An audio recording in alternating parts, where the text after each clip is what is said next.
All right.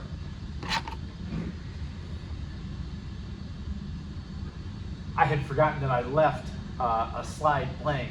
So yesterday when I did this example problem, I had made a slide for that example problem, but I had forgotten, so I just put in the white space in between.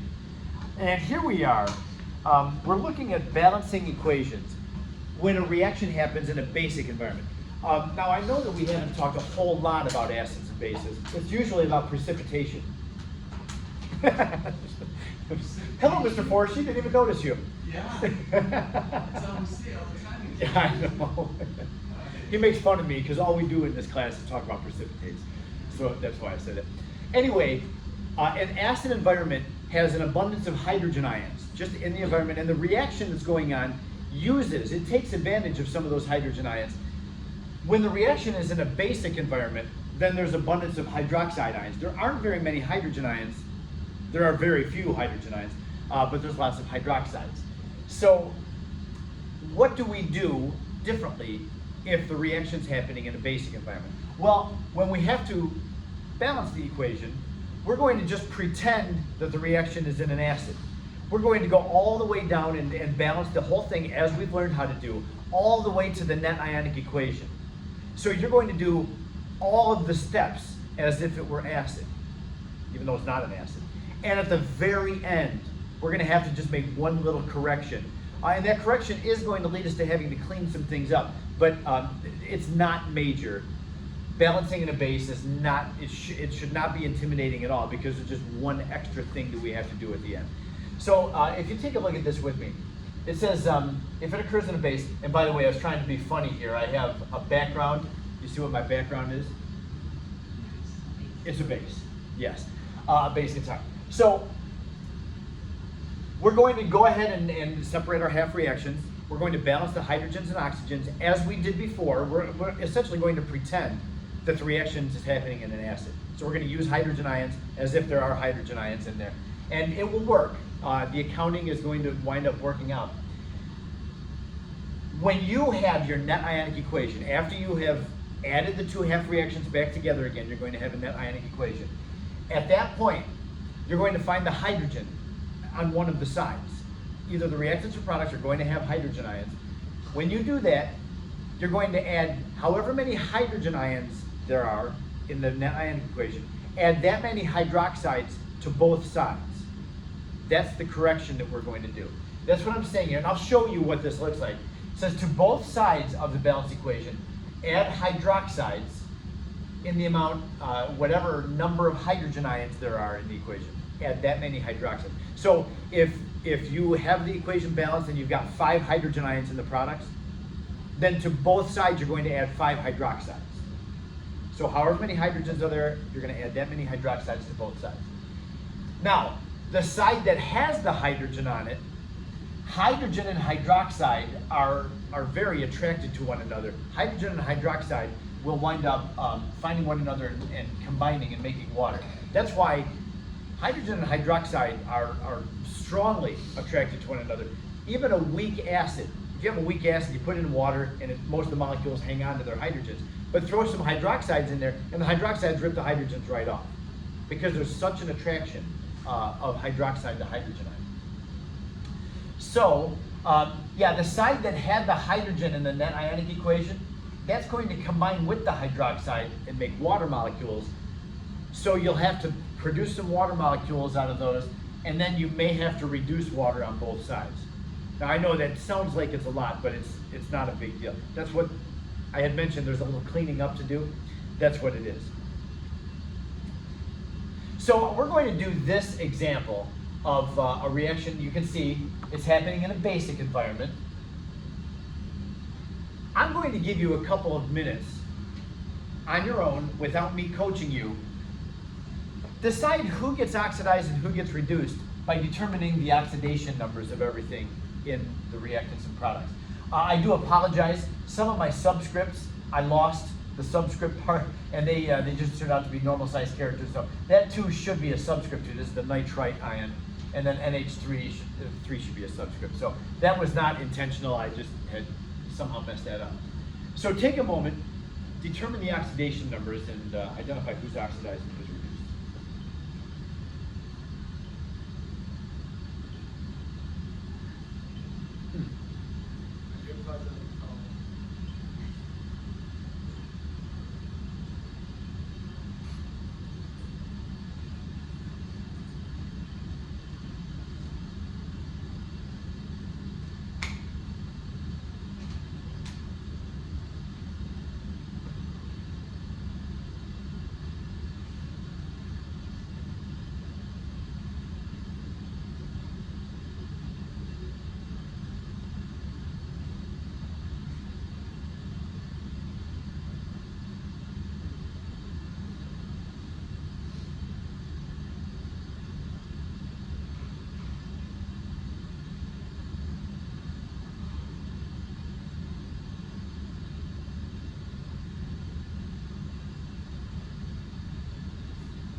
I'm going to put the oxidation numbers above the elements.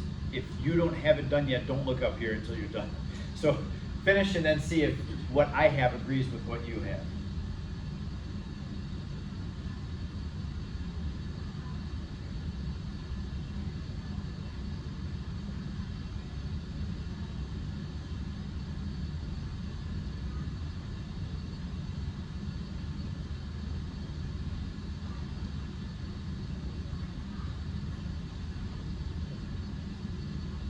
Got that? This is heads shaking, yes? That's good. So yeah, this is a weird polyatomic ion. Aluminate, I think it's called. We haven't seen this one before, but this is a thing. Yeah, it's very similar to the nitrite ion. We have two O's with a -2, so 1 plus -4 gives you -1, well it's a +3. So we can see some things are changing, their oxidation numbers. The aluminum is going from 0 up to +3, so the aluminum oxidizes. And the nitrogen goes from +3 down to -3. The nitrogen therefore reduces.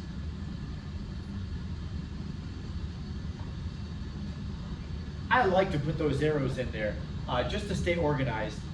So when we're writing the half reactions, I have an oxidation half and a reduction half. I can go right to, okay, I see my oxidation, that would involve aluminum neutral changing into AlO2 negative.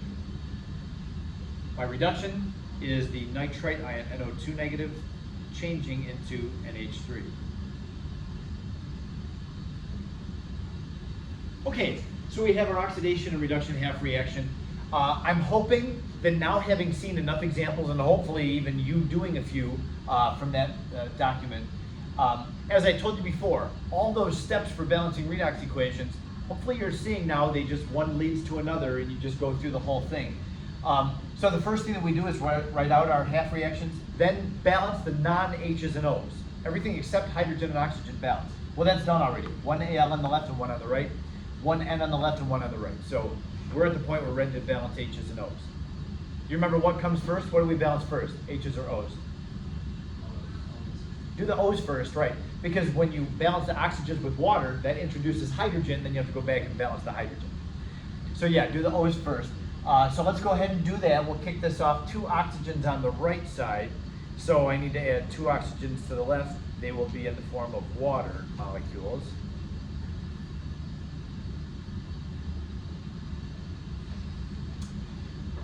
The oxygens now are balanced. For the reduction, we have 2 oxygens on the left, so we need 2 water molecules on the right. Okay, so the waters take care of the oxygens, and then we'll have to do the hydrogens, so I'll change colors again. I have 4 hydrogens now on the left, none of them were on the right, so we'll add 4 hydrogen ions to the right. Down here in the reduction, now watch out for this because we've got hydrogens already in the NH3, so don't just look at the waters for hydrogen. There's 3 H's that we started with plus the 4 H's that were added for the water. So over here on the left, we need 7 hydrogen ions. And at this time, we are ready now. We've got all the atoms balanced. We can go on to the electrons. Oxidation is the loss of electrons, so there'll be a product. Reduction is the gain of electrons. There'll be a reactant. Everything, once again, same as if we're balancing an acid. So we're kind of pretending right now because we're really not, there are not hydrogen ions present in the solution for this to happen. But this is an accounting system where we can get away with it at the end, changing the hydrogen ions into hydroxide ions. So anyway, we have now the need to go through and see what the charge balancing looks like. When I know the oxidation is going to give off electrons, the first thing I look at to balance the electrons is the left side. So I have neutral and neutral. So the left side is 0 ion charge. The right side is -1 and a +4. So we've got a +3 over here with 0 over there. That means we're going to need how many electrons? 3 electrons. Yeah, left side is 0. The right side currently is +3. So it needs 3 electrons to bring that +3 down to 0. For the reduction half reaction, electrons will be a reactant. We've got neutral and neutral over here on the right. On the left, we have positive 7 and negative 1. That's positive 6. So if I have positive 6 on the left, 0 on the right, how many electrons do I need to take that 6 and bring it down to 0? 6 electrons. So now that we have the two half reactions balanced with atoms and charge, the next thing for us is to get the number of electrons the same so that we can think about adding those half reactions back together. This is a nice one because we just have to multiply one of them. 3 goes into 6, so we're just going to take that oxidation half reaction and multiply by 2 to get 6 electrons given them. So let's go ahead and do that. I'm going to take the oxidation and rewrite it. 4 waters plus 2 ALs yields 2 AlO2 negative plus 8 hydrogens plus 6 electrons. So multiplying that whole thing by 2, it still should be balanced with atoms in charge. And now we're going to ignore this top line because it has been modified, and we're going to add the reduction half reaction and the modified oxidation half reaction. And adding those two together, we're going to be able to cancel some things out. The electrons, of course, will cancel out. That's why we did the previous step. And looks like some hydrogens will cancel out. We've got 7 hydrogens on the left and 8 hydrogens on the right. So we can get rid of those on the left. We just reduce both sides by 7. The 7 hydrogens are gone on the left, and the 8 hydrogens goes down by 7 to a 1. Then we have waters. We've got 2 waters on the right and 4 waters on the left. So reduce both sides by 2 waters. And now we're ready to add these two half reactions together. Still, just pretending that it's in an acid. So let's go ahead and add them together. We have nitrite, NO2 negative, plus 2 waters, plus 2 ALs. Then on the right side, we have NH3, that's ammonia, plus 2 AlO2 negative. It's not what I wrote though. AlO2 negative. And then a hydrogen ion. So we have a balanced net ionic equation. But this would be what the balanced net ionic equation is if it's in an acid. Yes? Say it louder, I can't hear you.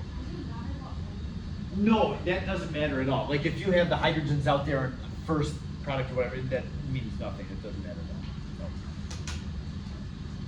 all. Okay, so the next thing for us is we're going to need to, this is where we have to go back and do what this tells us. So now we've done step 1. All that was step 1. Just balance it as if it's in an acid. Now we go to step 2. To both sides of the balanced equation, we're going to add hydroxides. How many hydroxides? However many hydrogens are there, if the hydrogens are going to be only on one side. Add that many hydroxides to both sides. So let's come back down here and look at what we have. We've got 1 hydrogen ion. So that means step number 2 up there above means we add 1 hydroxide to both sides. So a hydroxide is, I'll use a different color. A hydroxide is going to be added over here and over here. That's the only thing that we do differently when we have a base environment is get it balanced with the hydrogens, then add hydroxides to both sides. Now what happens, now we just have a little cleaning up to do. The cleaning up is this: hydrogen and hydroxide combine to make water. There's that strong attraction between the hydrogen and hydroxide. So they're going to make water. So these two things are going to simplify to make water. But then there's one more thing. The water that they've combined to make can reduce with the water that we have on the other side. So just pay attention to that, and just like when you have an algebra equation, if you have x terms on both sides, you combine them. Just bring them over to one of the sides. So that's what we're doing here. We have 1 water on the right now and 2 waters on the left. That can be reduced. So I'm going to just go ahead and do that. Reduce that, and that 2 becomes a 1. And so now our final net ionic equation would be NO2 negative plus hydroxide, again, just like Valley acid, it doesn't matter what order you put these things in, plus a water molecule, plus 2 ALs.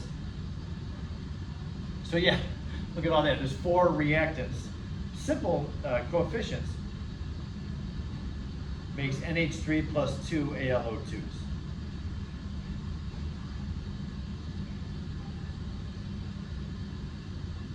And if you want to go through and make sure that everything is balanced, both the atoms and the charges are balanced, that's always a good idea. I'm just quickly looking at it, it looks like they are. I see 4 O's on the left and 4 O's on the right. I see an N on both sides and 2 H's, not 2 H's. 3 H's on both sides. Do our charges balance? The left side is -2, the right side is -2. I think we're feeling good. Okay? Yes, sir? Will we have to plug it back into the original equation like we did for the... Yes. Now in this case, I only started you with a skeleton ionic equation, so there's nothing to go back and put in. We actually wind up with more reactants than we started with. But on that worksheet that I had given you, that's on the digital worksheet, you should go back and put the coefficients into the original equation. Yep, whether it's acid or base. So that's the one base example I have for you. And there's only 3 base problems on that digital worksheet. So try those, and try those tonight. At least try 1 acid tonight, 1 base tonight, and feel good about it. If you don't, if you can't figure it out, then come to me tomorrow. You'll be so glad you're looking at it and getting your questions answered tomorrow, rather than the morning before the quiz. So yeah, give yourself at least 1 balance in acid and base. Anybody have any questions or need a replay on anything here? Okay, so that's it. That's our chapter 4. The last thing for us in chapter 4 is going to be a lab that we'll do tomorrow, and this is going to be this is an introduction to the lab. I can't say this is a procedure. It's a pretty bare procedure. KMNO4, potassium permanganate. 2 things about potassium permanganate. 1, it's an awesome color. I've got my beaker of potassium permanganate right back there behind Sanford. Look at it, looks like grape juice. I mean, if you didn't know better, you'd say, oh, Moore's got some grape juice in a beaker back there. Man, it looks so delicious. It looks like you would just want to take that and drink it. But it is not grape juice. Please do not drink it. It won't taste like grape juice, and your body will not think that it's grape juice at all. It's quite toxic, so let's not. So, yeah, it's beautiful purple color. But the formula, if you look at this, and if you add up all the oxidation numbers, potassium, of course, is +1. It's just a normal +1 potassium ion. The O is a normal -2. But that Mn is a little bit unusual. What's the oxidation state of Mn? +7. That's pretty high. That's awfully high for an atom to have an oxidation number of +7. The oxygens have a real high electronegativity. All the oxygens attached to Mn are pulling Mn's electrons away from. Mn is like it's a +7 charge. It's not really a charge, it's an oxidation state, but it's similar. So that's pretty unstable. Permanganate is quite reactive. It's very common among redox reactions because of that +7. So that's our 1 reactant. That's going to be in the burette. Tomorrow when you get here, there's going to be all these burettes around the room, and they all have that beautiful grape juice looking potassium permanganate in them. I have 1 quick other word about potassium permanganate. It's very difficult to see the bottom of the meniscus. In fact, I'll even go so far as to say it's impossible to see the bottom of the meniscus because it's such a deep color. So you don't have any choice in the matter. You're just going to have to read the volume at the edge of the like where it goes from purple to not there. I don't like to ever counsel people to read the edge of the liquid and the volume on it, but you can't see the meniscus, so you don't have a choice. So yeah, and when you're doing it by subtraction, it really, I think the error is going to take care of itself because you subtract that off. In a burette, as you know, you always subtract the final volume minus the initial volume. In a flask, you're going to react with the permanganate. 5 milliliters of iron 2 sulfate. I'm going to have some iron 2 sulfate. There'll be a beaker of it. Oh no, there won't. The iron 2 sulfate is going to be an unknown concentration. I'm going to have an unknown beaker. It's an unknown concentration beaker of FeSO4 to give you. It's going to have an unknown number on it, Sham. Make sure that you write that unknown number down when you submit your lab report. Man, I'm telling you, Hawan was in Sham's group. I ended up giving Sham, I had graded it down there, and you know, it's got all the markings on it, on his lab. And then I'm looking at his final answer, I'm like, oh, okay, I need his sample number. Oh, I don't see it. So I wasn't trying to be a jerk. I put a 0 in for his grade, just because I knew that he would notice, and his lab members would know it, and they would say, hey, how come I got a 0? And I'd say, oh yeah, I remember. You forgot to put your sample number in. Now, it wasn't a normal lab report, and I didn't have a place for the sample number, so I'm not gonna mark you down for it. But Hawan, who normally sits right there where Arkita's sitting, he writes to me last night, and man, I mean, he wasn't totally hostile, but I'm feeling like, my gosh, I need to hire a bodyguard. Or maybe I'll have to have like the safe ed guy stand outside the door in case Hawan, thinks about his grade during class. So, no, I'm just kidding. No, it wasn't that bad, seriously. But you better believe I'm gonna make fun of him and tease him when he gets here. So anyway, yeah, so make sure that you put your sample number on there. Now I know when we have a full write-up, in the data section, you always put your sample number. And if you don't do it on a full write-up, I'm gonna mark you down. You can't get the 2-point accuracy grade if I don't know what your sample number is. So yeah, don't forget that sample number. Anyway, you're going to have a beaker with a sample number on it. It's gonna have FeSO4 in it. So measure out 5 milliliters of that FeSO4, and then it says to add 2 droppers of sulfuric acid to it. You need to acidify the solution. It's going to be in an acid environment. You're going to wind up writing a chemical equation here and balancing it, so you need to know that it's in an acid environment. Now, pay attention to this because it says add 2 droppers of the sulfuric acid. That's not 2 drops. That's 2 droppers. The droppers, those plastic droppers, what you're going to do is you're going to just take it and squeeze all the air out of it. It'll just like push your fingers together around the bulb and draw up however much comes into the dropper. It should be about halfway up the bulb. You're not going to actually fill the dropper. And look for the precipitate. Okay, don't forget about that. And note the color. The movie today, guys. What a funny guy. My gosh. He's so funny too. After parent-teacher conferences, it's 8 o'clock. And that was the first day where we had 6 hours of conferences. So, it's 8 o'clock. I'm ready to go home and see my wife and my kids. And so I start walking out, and I always just go out this door. Like I turn left out the hallway and go this way. So I'm walking out the door, and I didn't know he was behind me. He's like quite a ways behind me. And he goes, "Yes, you are." Like there was a parent. And I turned around, and I see him, and I'm like, oh, you got me, Forshy. Because I thought that it was another parent that wanted, to say, hey, I wanted to just catch you. So, yeah, he's a funny guy.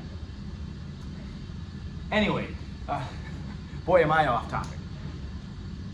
So you're going to have FeSO4. You add some sulfuric acid to it, 2 droppers. So I was saying, squeeze the dropper bulb, draw as much as it pulls in. It's going to be about halfway up the bulb. Put that whole amount in, and then do it again. So you have a very acidic environment. It doesn't hurt anything. It does not actually react with the iron sulfate. The sulfuric acid does, and just acidifies it. So you have lots of hydrogen ions around it. Then you're going to titrate. You're going to start dispensing the permanganate into the iron sulfate, and you're going to see a reaction happen. Now, there's 2 things that we're doing for this lab. Number 1, we're coming up with the balanced net ionic equation for the reaction between potassium permanganate and iron 2 sulfate. You need the net ionic equation. I'm not telling you all of the products. I am giving you a very nice hint though. The permanganate ion, remember that positive 7 oxidation state of manganese? Permanganate will reduce to Mn+2. So one of the products I'm giving you. The other product, you have to figure it out. You have to use everything you've learned in all your 14, 15, 16 years of life to figure out what the other product is. Your knowledge of chemistry will help a lot too. So number 1, we have to come up with what the products are and write the balanced net ionic equation. Second thing is we have to do a little stoichiometry and determine what is the concentration of the FeSO4 solution. That's why you have an unknown number. You don't know what its concentration is, and you'll have different concentrations compared to other groups in the class. So yeah, determine the concentration. I'm going to ask you for the percent concentration, not the molarity. And that's not so I can make it more difficult for you. It's quite an easy calculation, the percent concentration. That's what we're looking for. Just the concentration of iron. Okay? So, I am going to take a moment, I'm gonna turn this off.